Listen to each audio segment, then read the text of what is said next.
Giữ nhà cực tốt luôn ý.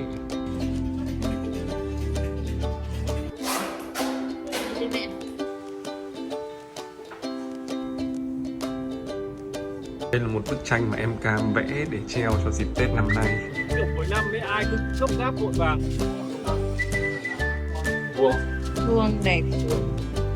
Mình vừa đi ra ngay cái chợ hoa ngay gần nhà để mua. Yêu nhau.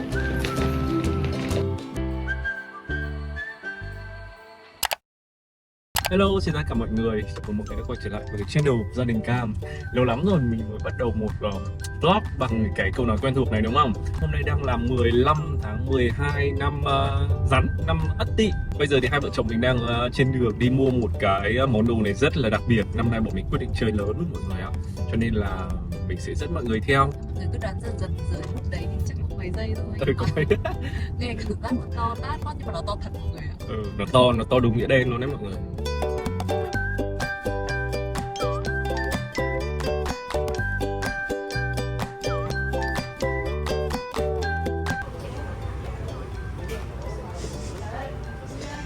Siêu to.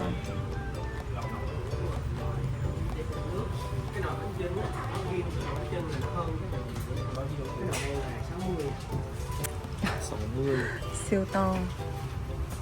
Này Chắc là mọi người nhìn cái hình ảnh vừa xong thì mọi người biết rồi đúng không? Đó, bọn mình tính là bọn mình sẽ đi mua một cái nồi điện, cái nồi mà kiểu công nghiệp luôn đấy mọi người, để về năm nay luộc bánh chưng. Tại vì bọn mình dự tính năm nay bọn mình sẽ có khoảng tầm từ 25 đến 30 cái bánh chưng, vừa cho gia đình sử dụng mà cũng vừa để kiểu biếu mọi người bạn bè nữa. Nhưng mà có lẽ là cái kế hoạch của mình nó sẽ hơi fail một chút, tại vì là cái nồi điện đấy mình cũng đoán trước được là sẽ phải kiểu như là đấu điện nhé các thứ nọ kia, và nhiều khi nó cồng kềnh hơn mình tưởng với mọi người. Những cái nồi mà chuyên luộc bánh chưng nó sẽ là nồi vuông và nó sẽ có một vài những cái nhược điểm mà mình thấy nó không hợp lý lắm. Cho nên là hai vợ chồng mình mới quyết định là bọn mình đang có hai phương án. Một là bọn mình sẽ tìm chỗ để thuê nồi. Cái thứ hai là vợ chồng mình sẽ tìm mua một cái nồi mà để dùng nướng trên bếp điện và có thể là sẽ giảm số lượng bánh chưng một chút xíu xuống. Đó thì hiện tại thì đang nghĩ là như vậy thì nó sẽ khả thi hơn. Tại vì cái nồi kia, cái nhược điểm của nó đấy là cái công suất để mà mình tải điện nấu ấy, thì nó sẽ hơi bị bất tiện cho nhà chung cư. Nhưng mà khả năng là bọn mình sẽ nghiêng về cái phương án là bọn mình sẽ mua một cái nồi bự thiệt bự và sau đó sẽ nấu trên cái bếp điện đang có sẵn ở nhà mình, cái bếp từ có sẵn ở nhà mình. Nói chung là năm nay thì sẽ là một trong những cái năm mà bọn mình dự định gói bánh chưng nhiều nhất từ trước đến nay. Năm nay mình gói là năm thứ 8 Năm nay sang năm thứ 8 rồi. Những năm trước thì bọn mình chỉ gói loanh quanh đâu đấy khoảng tầm 10 cái đổ lại thôi. Nhưng mà năm nay tại vì là có rất là nhiều order cho nên là bọn mình quyết định là bọn mình gói đến tầm khoảng độ 30 cái. 30 cái.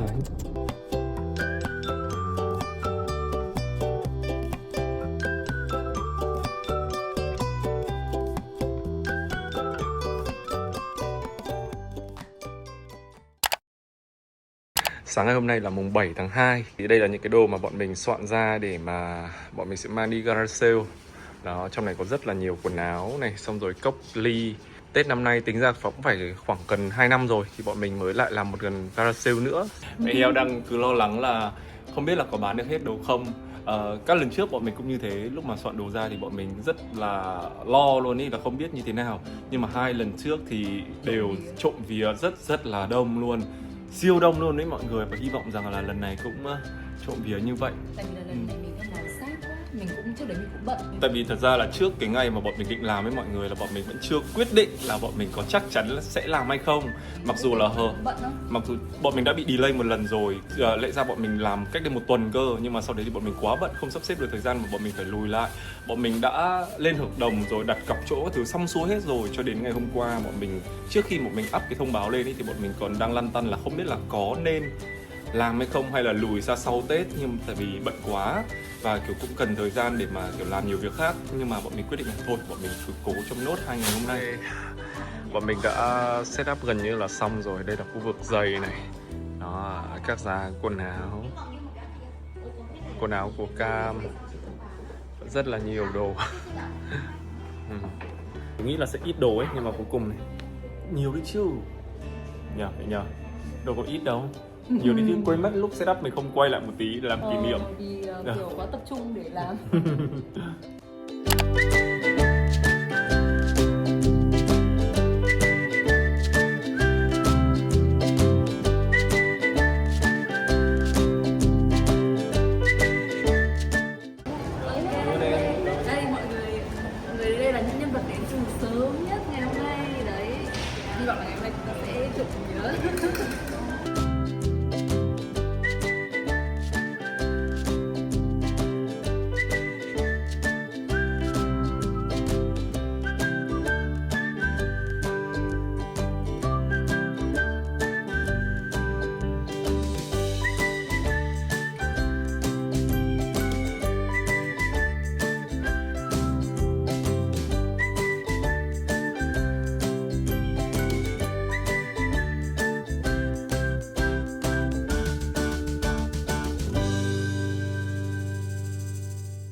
em đã đến ủng hộ anh chị ngày hôm nay. Trộm vía. Đây rồi, ok. Chào mọi người lâu lắm rồi. Đây là bạn Minh ở bên Sony. Hôm nay là Minh đến ủng hộ đấy, trong một tư cách là fan.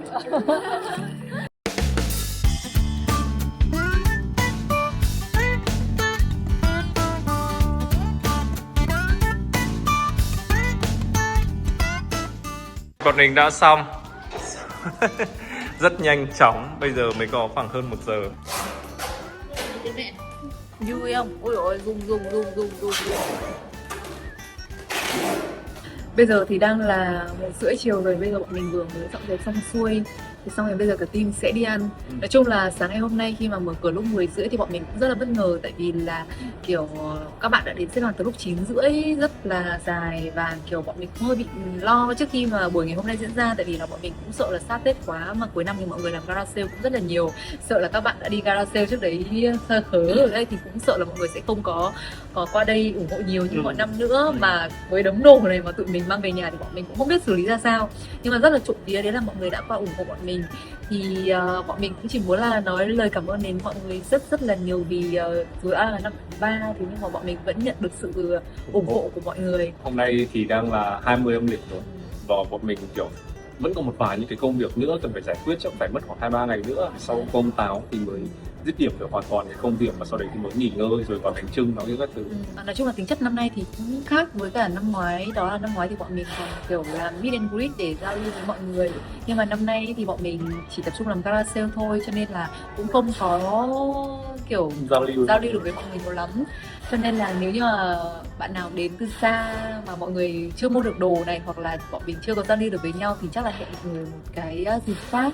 Và nếu mà trong cái buổi gara sale này mà có cái gì sơ xuất thì cũng mong mọi người thông cảm cho tụi mình nhé. Đấy là có bạn nào mà đi gara sale ngày hôm nay và mọi người đang xem vlog này thì mọi người hãy để lại comment cho bọn mình một cái icon quần áo đi, để bọn mình biết là mọi người đã đến với bọn mình nhá. Cũng đã chuyển hết những cái đồ phụ kiện làm gara sale xong, trả lại mặt bằng cho bên cho thuê. Ok, mày muốn nói gì? Đang bảo là mặc dù là mình chỉ làm ở viện có 2 ngày thôi mà cũng thấy sao xuyến phết. Qua vẫn bằng giờ này vẫn đang ngồi soạn hàng ở đây. Tại vì chắc là mỗi năm làm, không phải mỗi một đợt bọn mình làm gara sale thì chắc là địa điểm sẽ không thể cùng một chỗ được. Tại vì sau đây thì người ta cũng sẽ cho người khác thuê để làm văn phòng luôn. Cho nên là chỗ này thì chắc là sẽ không quay lại nữa rồi này. Hợp lý. Rất là mát mẻ, sạch sẽ, sáng sủa. Ok, bye bye. No.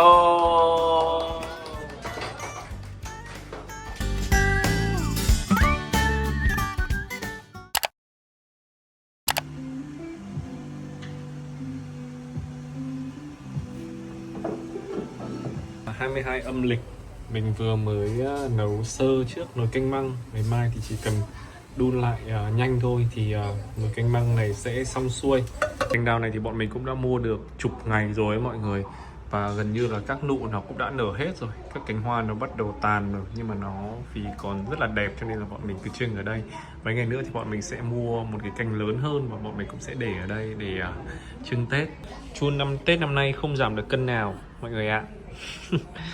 Năm vừa rồi là ốm một cái trận ốm viêm tụy, nhưng mà bây giờ thì cũng ổn rồi. Rồi ngủ gì lệch hết cả mặt thế kia Chan. Mình cũng đã mua thêm một cái cành đào để ngày mai cúng ông công ông táo. Vừa mới mua lúc chiều nay xong rồi bày một cái hộp quà của bên Nam các bạn ý tặng. Đó, để ngày mai thì bọn mình sẽ làm mâm cơm cúng ông công ông táo. Ngoài này thì đợt này bọn mình mới bổ sung thêm cây xong rồi bọn mình làm thêm một cái vòi tưới. Một cái vòi tưới xịt như thế này cho lá, chứ không chỉ nhỏ giọt ở dưới gốc nữa. Đó thì lá nó cũng sẽ ẩm hơn. Mình có đặt lịch là đến 6 giờ thì nó sẽ xịt cái vòi này vào đây. Sẽ để 3 phút mọi người, nó sẽ tưới ướt đẫm, xịt cả lá cả gốc luôn. Vậy bọn mình bỏ một cái hàng cây ở trên cùng ra để làm cái hệ thống tưới này nó xịt vào. Đây, mọi người. Thật ra thì bên cạnh cái việc mà tưới này ấy, thỉnh thoảng bọn mình vẫn có vòi tưới thì bọn mình tưới tay với các bọn mình tưới mấy cái cây ở đây nữa, cho nên là vẫn sẽ phải dùng cả vòi xịt. Mình vẫn đang nấu cơm tối nhưng mà mình nhớ ra quay một ít vlog cho mọi người xem. Ngày mai thì bọn mình sẽ đi mua cá rồi về làm cơm cúng ông táo.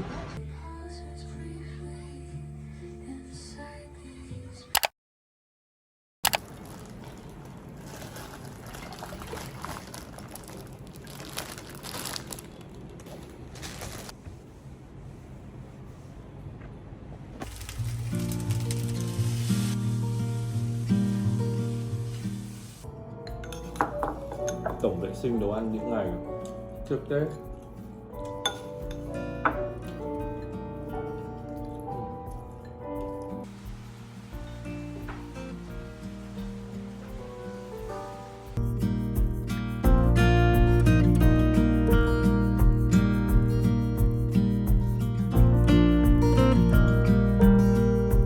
Mâm cơm cúng ông Táo của gia đình mình ngày hôm nay, mọi người sẽ nhìn thấy là năm nay thì bọn mình sẽ không còn luộc gà vào ngày ông Táo nữa.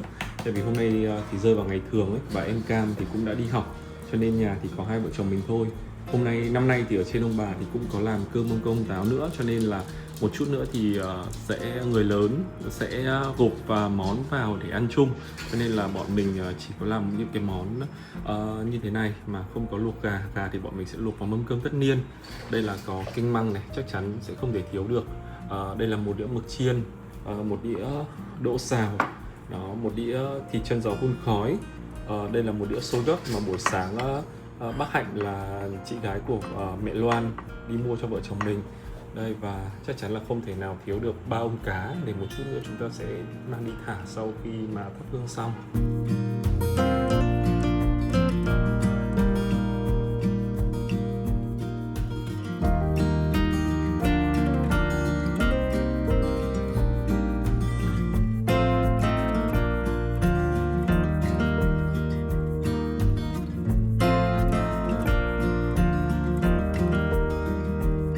Bình thường mà khi thắp hương ấy thì bọn mình sẽ thường mở cửa ra vào như thế này. Thì mọi người trông này, nhà mà ở nhà cùng với chun ấy yên tâm cực kỳ luôn. Bọn mình cứ bảo là chun mặc dù là bút đồ ấy, nhưng mà tính tình như một con chó ta vậy, giữ nhà cực tốt luôn ấy. Đây, cứ ngồi nó hóng như này. Đấy, đầu tiên thì chắc là mọi người cũng sẽ cứ tưởng là mở cửa thì nó sẽ hòng nhìn ra ngoài đúng không? Nhưng mà nó trông nhà đấy mọi người ạ. Chung là nó chỉ cần thấy có ai bén mảng qua cái vạch này thôi, một cái là chết với nó ngay. Kinh lắm.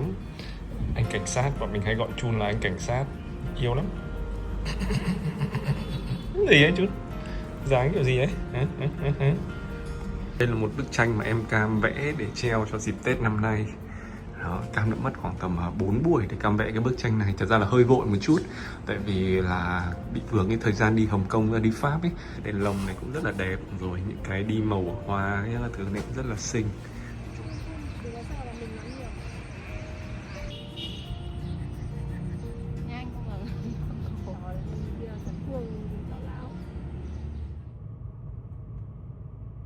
Chiều hôm nay thì bọn mình đi mua gạo để về làm bánh chưng. Thì đây là Thanh Hảo ở chỗ đoạn Điện Biên Phủ của mọi người. Đây bọn mình mua cái nếp cái hoa vàng này và mua cái đậu xanh Hà Bắc. Đó, để về và bọn mình làm bánh chưng gạo ấy, đưa ở đây.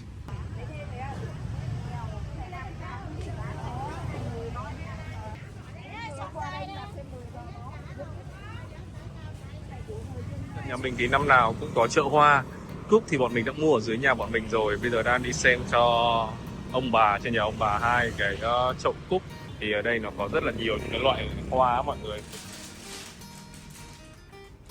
Năm nay chơi Tết thì mình đang muốn chơi cái tông mà nó màu đỏ rượu ấy. Nhưng mà đi kiếm cái hoa màu đỏ rượu khó ghê.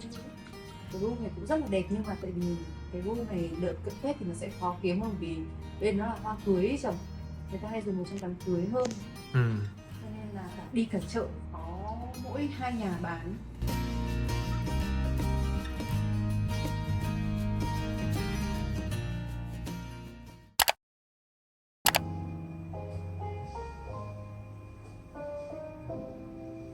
Đây là các trợ lý của chúng tôi ạ, gia đình Cam Cam ạ. Và đã rất là lớn, tặng quà Tết rất là sang xịn. Hôm trước thì Dún cũng có tặng bọn mình riêng một hộp quà. Đấy, còn hôm nay thì kiểu như là Linh với cả Như thì tặng mứt này, tặng trà này, rồi tặng cả cherry. Đây thì là một mệt bánh của bố mẹ Như gửi từ miền Tây lên cho vợ chồng mình.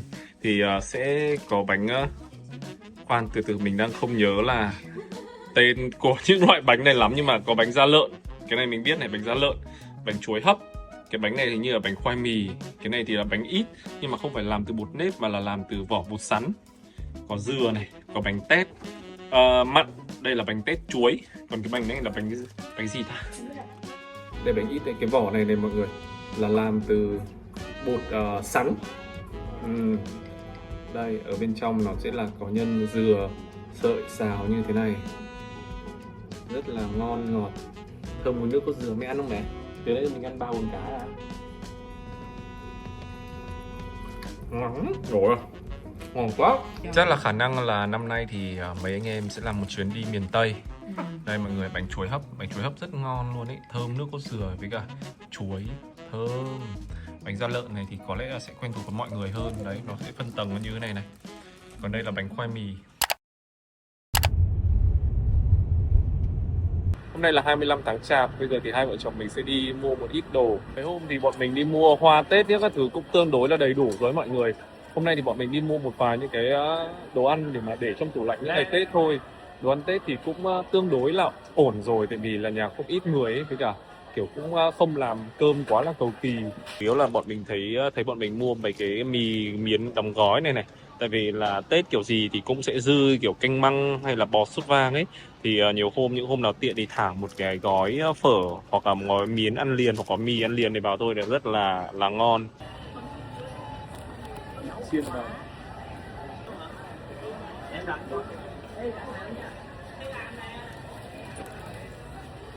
Sáng vợ chồng mình đi loanh quanh vẫn chưa có ăn trưa.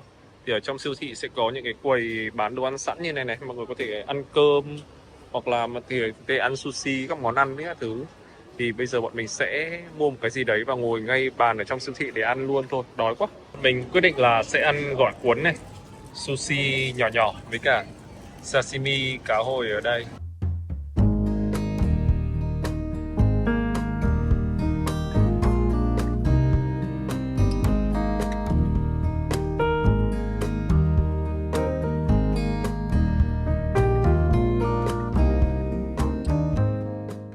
Vừa đi ra ngay cái chợ hoa ở ngay gần nhà để mua một cây mai nhỏ. Cây này thì là 250.000 mọi người ạ. Mời mọi người ăn cơm tối với cả vợ chồng mình nhé. Đây là bò kho gừng này, đây là bắp cải luộc, nấm rơm xào và canh của bắp cải. Ui, hai người ăn mà hơi nhiều.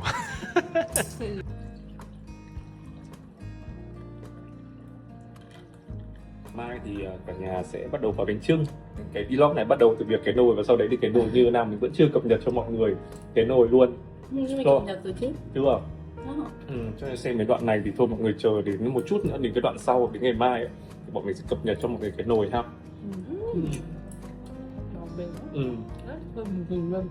Mình rất là thích ăn những cái món gì mà kiểu kho với gừng ấy, gà kho gừng, bò kho gừng. Ăn cơm xong thì bọn mình sẽ đưa Cam với cả Sang đi mua lợn. Tại vì là năm nay thì Cam đã bình thường á, một con lợn của Cam nuôi là cũng phải loanh quanh 2 đến 3 năm đấy.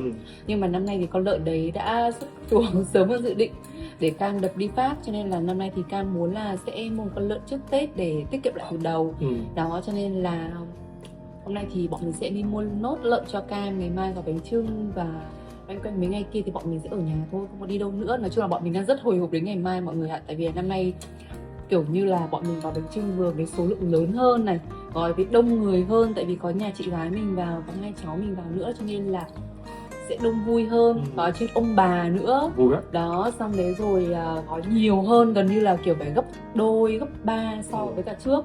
Gói nồi mới này, xong rồi là gói khuôn mới, cách gói mới. Cho nên bọn mình cũng đang rất là hồi hộp. Năm nay còn có bánh chưng ngọt nữa. Sợ phải có rất là nhiều những cái mới trong năm nay, cho nên là hẹn gặp lại mọi người vào ngày mai. Ở bên này thì bọn mình có một bình tiểu tú cầu mới. Tiểu tú cầu thì bọn mình đã chơi từ trước đấy rồi, nhưng mà đến sát Tết thì vẫn thấy thích, cho nên là bọn mình đã mua một cái bình mới để cắm thay thế. Bên này thì sẽ có một chậu, cái này là lan hồ điệp đúng không chồng? Anh biết là hoa lan. Bọn mình không dành về lan lắm, nhưng mà đây là hoa lan mà các em ở 22 có tặng bọn mình, rất là xinh. Lúc đầu á là mình cũng định tính là sẽ mua một cái cành đào huyền để chỗ này cơ, nhưng mà sau khi mà nhận hoa của các em thì bọn mình thấy xinh quá, cho nên là mình bày ở góc này luôn. Bây giờ vợ mới để ý là ở những cái cánh hoa này chồng có nhìn thấy không? Nó hơi kiểu ánh lên ý. Nhìn trông đẹp nhờ. Wow. Năm nay thì mình rất là thích cắm những cái loại hoa mà nó kiểu tông màu nó đậm ấy. Mọi người có thể nhìn thấy cái này nó hơi ngả tím, nó cũng hơi kiểu thiên về kiểu màu hơi tím bầm ấy. Dùng cái hoa room này cho kiểu tiệc cưới hay là gì đấy thôi, chứ Tết thì mình thấy mọi người không có trưng nhiều lắm, cho nên là mình đi chợ hoa ấy chỉ có đúng 1-2 nhà có thôi, mà có đúng duy nhất một nhà còn cái màu này đấy, cho nên là mình trưng mấy ngày chơi trước Tết. Nói chung là mình rất thích những cái màu hoa nó bầm như này, tại vì nó cũng hợp với cả không gian nhà mình ấy. Năm nay thì nhà mình không có chơi cây mận to ở đây như mọi năm nữa, mà mình sẽ chỉ mua những cái hoa cắm ở các góc này thôi. Đó, xong rồi có hoa đào ở trên ban thờ. Hai chị em nó đang chọn ở bên trong. Cho mấy con này buồn cười nhỉ. Ngày xưa hồi bé mình không thích đâu, nhưng mà bây giờ mình kiểu rất thích mấy cái con lợn đất này ấy. Cam, Cam chọn con nào Cam? Để mình xem tiền mình có vượt không. Chan đây nha, bạn khỏi bánh chưng. Chan Chan.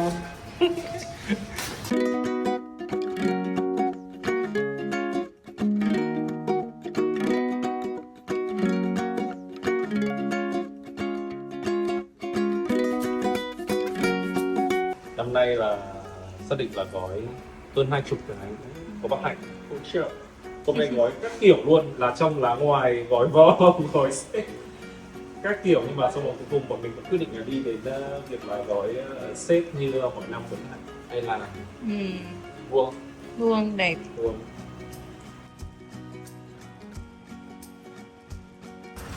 Sáng nay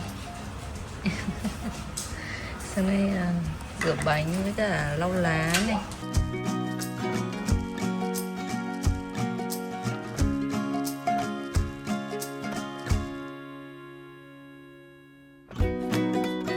Năm nay thì bọn mình sẽ thử gói bánh chưng ngọt nhân thịt. Đây là bánh chưng nhà mình gói năm nay, rất nhiều kích cỡ, rất nhiều chủng loại. Thì cái này là những cái mà có 3 lát mọi người, là những cái bánh chưng ngọt.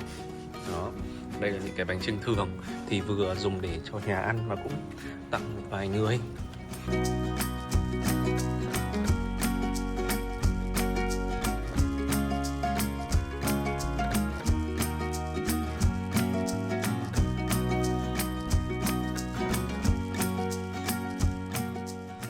Mình luộc khoảng tầm 18 cái và chia khoảng 5 cái lên bếp nhỏ nhà ông bà. Vì giờ sợ cái bếp này nặng ấy mọi người. Sôi thì nó sôi được nhưng mà sợ nó bị nặng quá, cho nên là mình chia ra. Cập nhật cho mọi người là hôm mà vợ chồng mình đi xem nồi ấy, thì bọn mình định mua cái nồi điện. Thì cái nồi đấy nó sẽ luộc được khoảng tầm mấy chục cái bánh luôn ấy. Nó 6 triệu liền mà phải đi dây điện nhé, các thứ riêng, rồi đi kiểu CB riêng các thứ, mình thấy lằng nhằng quá. Cho nên là bọn mình quyết định là bọn mình mua một cái nồi to hơn để trên bếp này, giống như năm đầu tiên bọn mình gói. Thì đầu tiên ấy, mình mua cái nồi 70 lít, là cái đường kính của nó là 45 cơ. Thì về đây mình thấy nó to khủng khiếp luôn. Và sau đấy thì bọn mình lại một lần nữa bọn mình mất công đổi sang cái nồi này. Thì kiểu cái lo nó cũng nặng ấy. Nồi này là nồi 50 lít và kiểu sợ nó không sôi được. Nhưng mà không, sôi ngon lành luôn. Đấy mọi người. Cho nên là có thể dễ dàng luộc khoảng gần 20 cái. Đó. Bây giờ thì đang là 3 rưỡi chiều thì bọn mình sẽ luộc đến khoảng tầm 11 rưỡi 12 giờ. Đó, lúc thì cái bánh nó sẽ ok. Tầm này giờ hoàng hôn đấy mọi người. Mọi người thông cảm nhá, ở dưới kia vẫn có một cái nhà người ta đang đào đất, cho nên tiếng nó cứ lạch cạch ấy. Đỉnh pha một ly latte nóng này, matcha latte cho mẹ heo. Ăn bánh chả Việt Nam này, Đông Tây kết hợp. Ở dưới chân thì sẽ có đây Chun à, Chun ơi. Ôi, siêu thích luôn, lốp căng. À không, bây giờ đã là 9 giờ tối. Đây. Vợ chồng mình vừa mới ăn tối xong. Đâu bây giờ bọn mình mới bắt đầu ăn. Mọi người ăn phở của mình nhá. Đấy, sợi phở này là sợi phở ăn liền. Phở của Vi Phong. Vi Phong.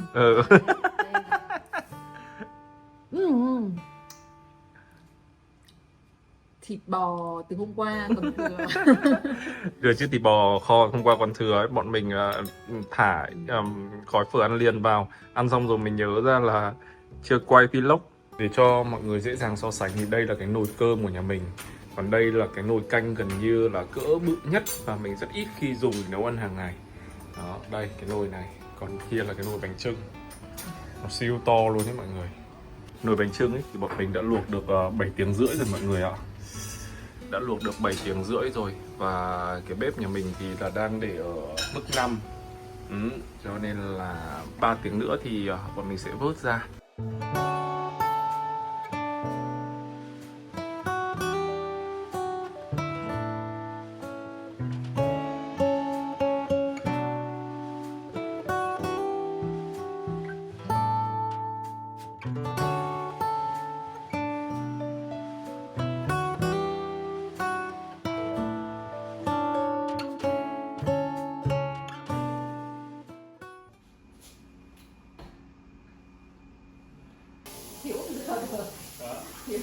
Anh đang sợ không biết còn cái nào đang chìm ở dưới này không? Cho mọi người xem bánh năm nay chúng mình gói đẹp quá mày ơi. Bây giờ sau khi mà bánh đã chín ý, thì mình sẽ phải rửa để cho nó hết nhớt, những cái nhớt, những cái dính ở bên ngoài lá này mọi người, cho nguội bớt đi. Sau đó thì chúng ta sẽ ép bánh.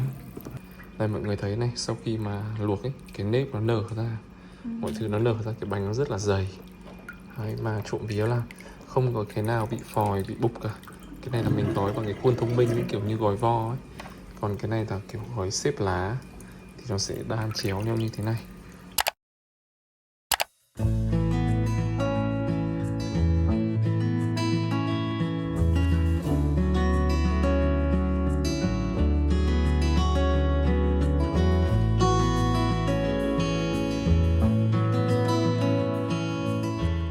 Tranh thủ qua chợ Thảo Điền để mua cái trứng Bắc Thảo Ali Sơn đấy mọi người, rất là ngon.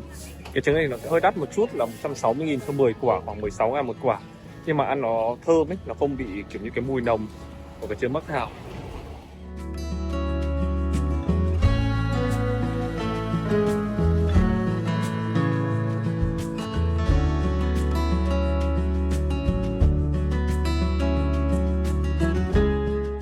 Bọn mình vừa mới đi ra chỗ chợ hoa ở bờ sông gần nhà bọn mình để mua 2 chậu cúc nữa. Tại vì 2 cái chậu cúc bọn mình mua ở trước cửa thì nó đang bị úa mất rồi. Các cô bán hàng ấy cũng rất là dễ thương. Các cô có bảo là kiểu 200 lấy, con muốn chọn như nào cũng được.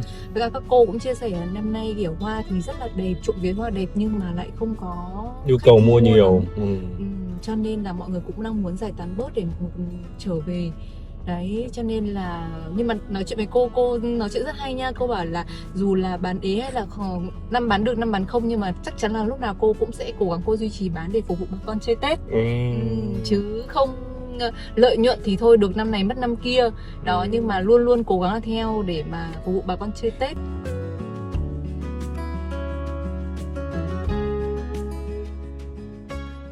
Thật hơi lố rồi các bác ơi. Tình hình là trù ra không còn lối vào luôn, đang phải kề sát mép tường. Đây là bức tranh mà Cao vẽ cho Tết năm nay. Ui trời, bánh tráng quá. Gia đình lại quyết định là sẽ làm thêm khoảng 3 đến 4 cái bánh chưng gấc nữa. Tại vì đang tiện gạo này, tiện đỗ, tiện thịt, tiện gấc. Đấy thì bây giờ đang là 8 giờ tối rồi. Hôm nay thì sẽ gói đêm và sẽ trông bánh buổi đêm.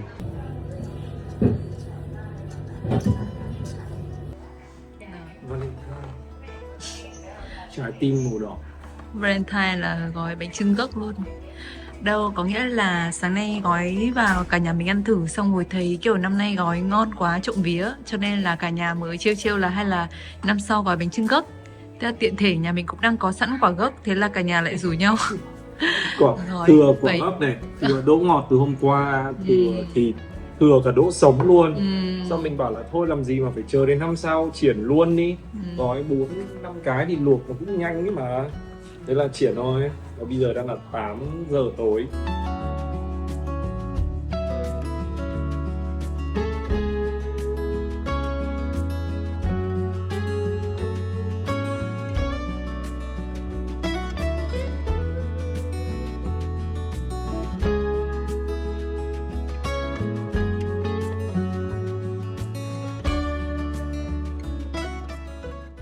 Đây mọi người, có 1 cân gạo là với cái size khuôn này là nhà mình sẽ gói được 4,5 cái.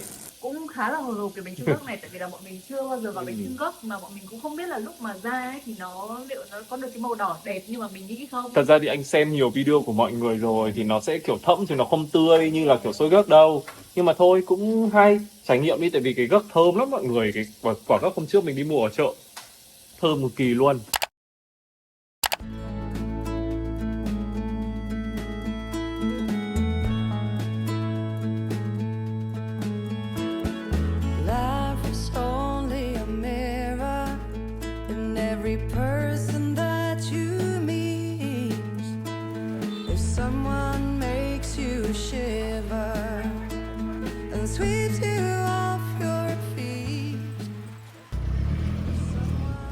Bọn mình vừa mới đi chợ mua lá mùi với cả là mua gà để mai cúng giao thừa.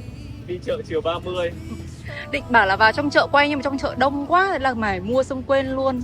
Kiểu cuối năm ấy ai cũng gấp gáp vội vàng, ai cũng ao. Nhưng mà vui kiểu đi chợ ngày gọi là 29-30 Tết ấy. Mặc dù là năm nay không có 30. Mùi mình mua cho cả mẹ với cả chị gái mình luôn. Mình thì không thích mùi này lắm, nhưng mà mọi người thường là cuối năm hay tắm nước lá mùi già để kiểu Thanh tẩy ấy. thanh tẩy. Năm mới thơm tho sạch sẽ.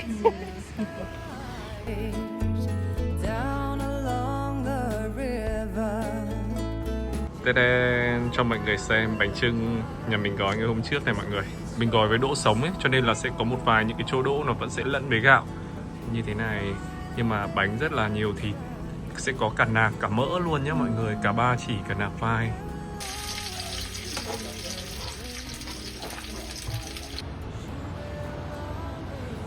Ra cho mọi người chơi nào Chun.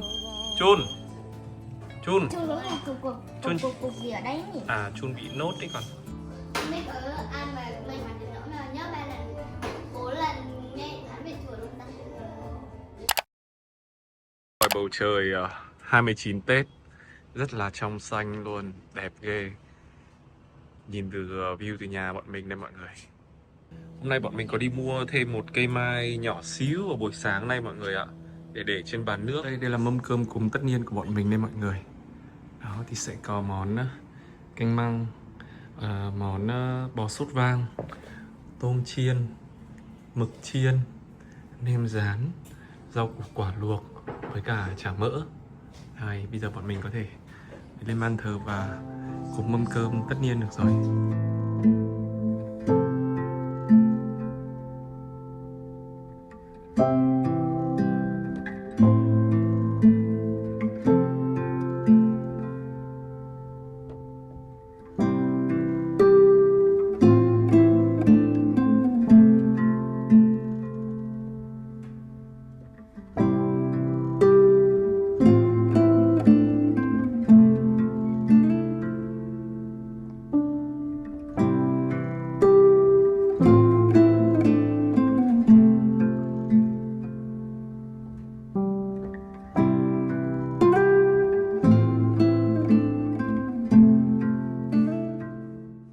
Thì mẹ Loan đang nấu lá mùi già để tắm. Mùi ngào ngạt cả nhà luôn.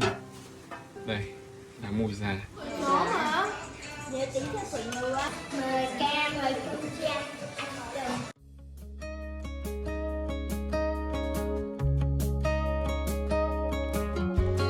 Hey, do you remember 20-something years ago? Those cold nights in December and the sound of the falling snow, the fireplace warm and nice, the VHS.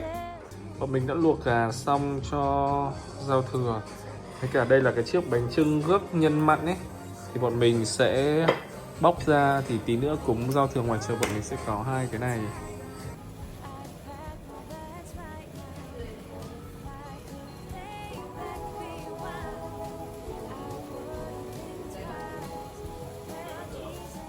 Nhiều nhà bắn ha.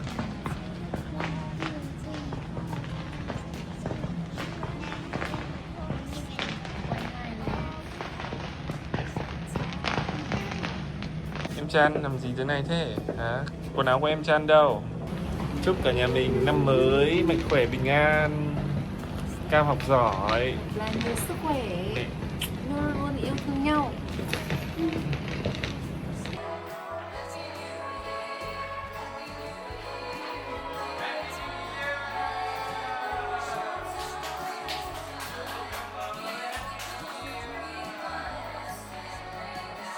Right now, if I could play back my life, I wouldn't think twice. A pair of jeans and a dusty shirt. We didn't have a dime. No, you and me were poor and stirred. All we had was time.